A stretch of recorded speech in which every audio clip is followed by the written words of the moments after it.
स्वागत है आप सभी का इस बुलेटिन में। मैं हूं नीलू और आपके साथ मैं हूं जीनत सिद्दीकी। आज जो सीएम ने योगी यानी कि मुख्यमंत्री योगी का हम जिक्र करेंगे। आज 3 साल पूरे होने पर अपनी उपलब्धियां बताई। सीएम योगी ने कई क्षेत्रों में बताया कि सत्ता संभालने के बाद उनके सामने क्या क्या चुनौतियां थी। और हमारे साथ इस पर बातचीत करने के लिए अल्पसंख्यक विभाग के मंत्री मोहसिन रजा जो हैं वो जुड़े हुए हैं। 3 साल का हम उनका जिक्र करेंगे, किस तरह से उपलब्धियां उनकी रही और उनसे बातचीत करेंगे, सवाल पूछेंगे। लेकिन आपको उससे पहले सुनाते हैं सीएम योगी ने कहा क्या है। दीपोत्सव और रामनवमी का कार्यक्रम हो, चाहे वह काशी का देव दीपावली और शिवरात्रि का कार्यक्रम हो, चाहे वह मथुरा वृंदावन बरसाना का श्री कृष्ण जन्माष्टमी और रंगोत्सव का कार्यक्रम हो, हमारे देवीय जो शक्तिपीठ हैं वहां पर नवरात्रों के कार्यक्रम को नई ऊंचाइयों तक आगे बढ़ाने का कार्यक्रम हो, या फिर उन सभी अपने आध्यात्मिक और सांस्कृतिक केंद्रों को, चाहे वो सुख तीर्थ हो, नेमिष तीर्थ हो, या फिर विंध्यवासिनी धाम हो, चित्रकूट हो, चाहे वह देवपाटन का धाम हो, बुद्ध सर्किट हो, या फिर प्रदेश के अंदर रामायण सर्किट या कृष्णा सर्किट के कार्यक्रम को, आध्यात्मिक सर्किट के कार्यक्रम को आगे बढ़ाने की कार्रवाई हो, सफलतापूर्वक इन कार्यक्रमों को आगे बढ़ाने और इसके माध्यम से प्रदेश के अंदर पर्यटकों को अधिक से अधिक संख्या में आकर्षित करने में हमें सफलता प्राप्त हुई है। वहीं सीएम योगी ने कहा कि सरकार ने काशी को नई पहचान देने की कोशिश की है। विंध्यवासिनी धाम पर भी नई कार्य योजना पर सरकार काम कर रही है। वहीं अयोध्या के विकास को लेकर भी सरकार तत्परता के साथ काम कर रही है। प्रदेश के अंदर काशी को नई पहचान के साथ आदरणीय प्रधानमंत्री जी के नेतृत्व में जो कार्य योजना बनी थी आज से 5.5 वर्ष पहले, आज वह एक नई ऊंचाइयों तक जा रही है। काशी की पहचान भगवान विश्वनाथ धाम की स्थापना के साथ आगे बढ़ रही है। सफलतापूर्वक वह एक नई कहानी कहती हुई दिखाई दे रही है। इसी तर्ज पर विंध्यवासिनी धाम पर भी एक नई कार्य योजना के साथ सरकार आगे बढ़ी है।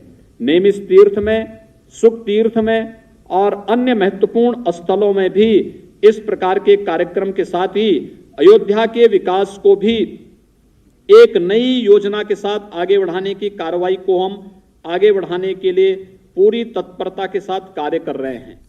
तो मुख्यमंत्री योगी आदित्यनाथ को आपने सुना और अब हम मोहसिन रजा जी से बात करेंगे क्योंकि अल्पसंख्यक मंत्रालय वो संभाल रहे हैं। मोहसिन जी, बहुत स्वागत है न्यूज़ 18 उत्तर प्रदेश उत्तराखंड पर आपका। और पहला सवाल आपसे यही, सबका साथ सबका विकास सबका विश्वास की जो बात होती थी, विश्वास कितना जो है बहाल हो पाया, बढ़ पाया इन 3 सालों में?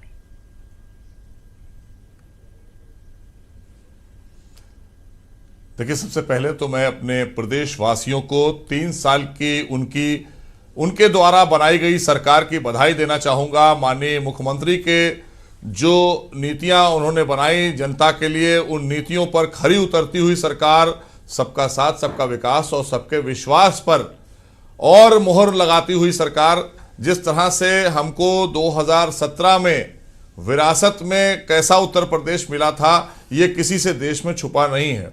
लेकिन आज का जो उत्तर प्रदेश है वो अपने आप में उत्तम प्रदेश बन चुका है और ये सब देख रहे हैं, पूरी दुनिया देख रही है कि जिस तरह से प्रदेश की जनता ने 2017 में परिवर्तन के तहत और भारतीय जनता पार्टी की सरकार पर आदरणीय मोदी जी के जो पिछले 2.5-3 साल के कार्य को देखा था केंद्र में, और उसको आगे बढ़ाते हुए उत्तर प्रदेश में भी भारतीय जनता पार्टी की सरकार पर मोहर लगाई। और सरकार जब हमको दी उन्होंने बनाने के लिए, तो जो योजनाएं केंद्र सरकार की आदरणीय मोदी जी की, उन योजनाओं को आगे बढ़ाते हुए योगी जी के नेतृत्व में जितनी भी योजनाएं बनाई गई, हमने पूरे प्रदेश के अंदर, आपको याद होगा कि जब हम लोग कभी भी अगर हवाई जहाज से आते थे और उत्तर प्रदेश की सीमा में आते थे तो समझ में आ जाता था कि ये उत्तर प्रदेश की सीमा है, क्योंकि अंधेरा जहां से दिखाई देने लगे समझिए उत्तर प्रदेश की सीमा है। और जब हम सड़कों से चलते थे तो जहां पर जर्जर सड़कें मिलने लगे तो लगता था कि उत्तर प्रदेश की सीमा है। लेकिन आज जब आप हवाई जहाज से उड़े या अखिलेश यादव तो कहते हैं कि आप उनकी बोई हुई फसल काट रहे हैं। मोहसिन रजा जी, आप अंधेरे का जिक्र करें, लेकिन अभी आपको तो 3 साल ही हुए हैं, तो उस लिहाज से उत्तर प्रदेश दिखाई देता है। ये हमारी सरकार का परिणाम है। बिल्कुल मोहसिन रजा साहब, जिस तरह से आप कह रहे हैं, आपने उत्तर प्रदेश को उत्तम प्रदेश बना दिया, जिस तरह से आपने अभी कहा। लेकिन अगर चूंकि आप अल्पसंख्यक का विभाग के मंत्री हैं, उनके लिए किस तरह के काम काज किए हैं, थोड़ा वो भी हमें बताइए।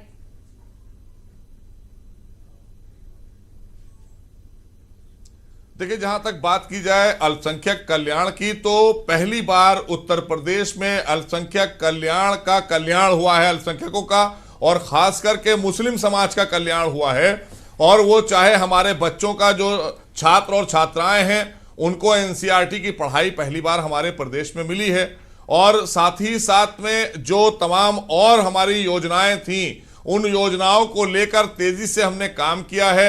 मदरसों को आधुनिक किया है। बिल्कुल मोहसिन रजा साहब, आप कह रहे हैं कि आपने मदरसों को बेहतर किया है, मुस्लिम शिक्षा पर खास ध्यान रखा है, ताकि हमारे बच्चे भी अब एनसीईआरटी की पढ़ाई और इस पढ़ाई को लेकर आगे बढ़ें, देश की मुख्य धारा से जुड़ें और डॉक्टर, इंजीनियर बने, आईएएस, आईपीएस बने। इस दृष्टि से काम किया है उत्तर प्रदेश सरकार ने। तो कहीं इसमें कोई भेदभाव नहीं किया। जो भी योजनाएं बनी, चाहे वो सामाजिक तरीके से बनाई गई हो सर्व समाज के लिए, उसमें जो पात्र रहे मुस्लिम, उनको प्रधानमंत्री आवास के तहत लाखों घर मिले हैं मुसलमानों को।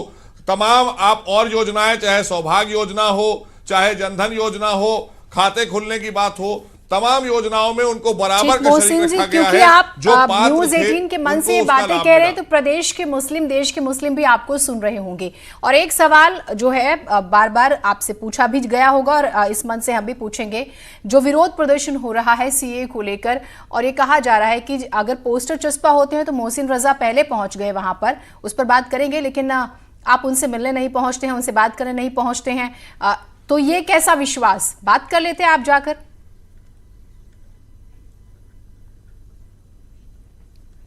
जीनत, एक बार सवाल फिर से दोहराएंगे? मेरा प्रश्न ये है मोहसिन जी आपसे कि जिस तरह से सीए के विरोध में हमने देखा प्रदर्शन हो रहे हैं, महिलाएं सड़कों पर हैं और किस तरह से उत्पात मचा, उसके बाद प्रदेश को नुकसान होता है। सवाल ये कि आप क्यों नहीं उनसे बातचीत करने गए? आपने कोशिश नहीं की। आप बात करते तो उनको आप भरोसा जगता, वो सुनते आपको और ऐसी स्थिति नहीं होती।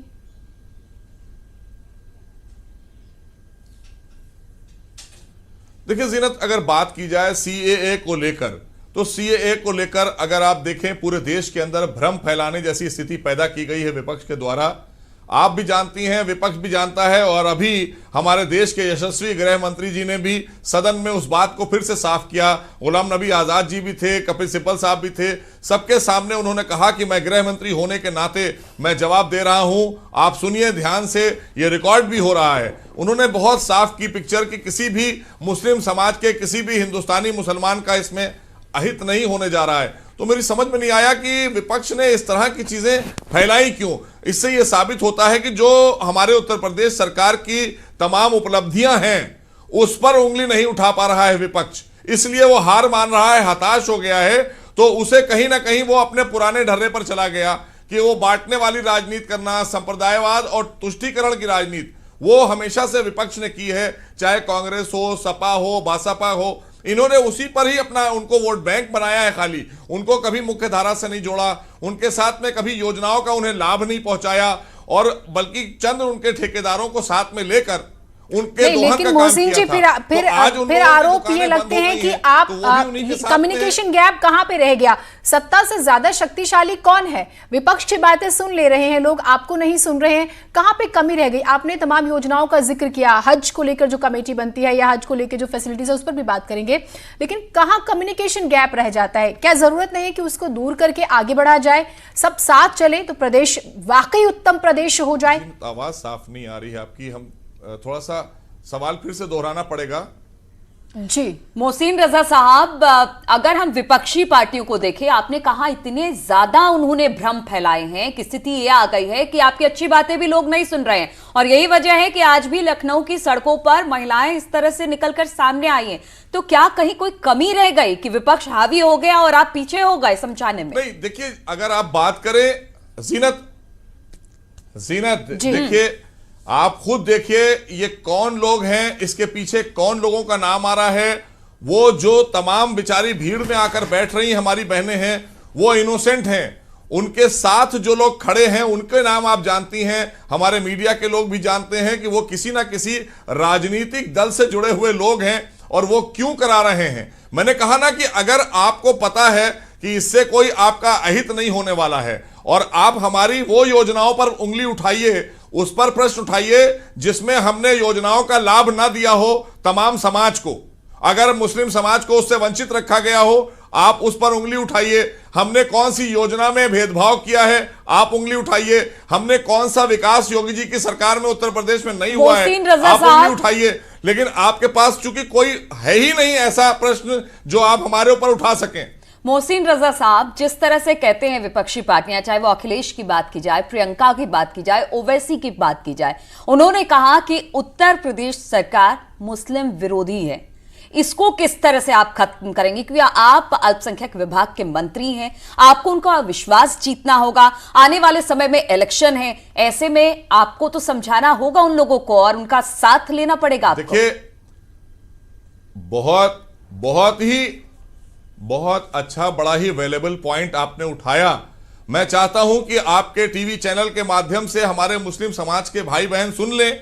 मैं उनको बताना चाहता हूं कि वो जो आपने सवाल उठाया कि वो कहते हैं मुस्लिम विरोधी हैं, अगर हम मुस्लिम विरोधी होते तो हमारे ही पार्टी के महापुरुष रहे, हमारे उत्तर प्रदेश लखनऊ से सांसद भी रहे और देश के यशस्वी प्रधानमंत्री रहे।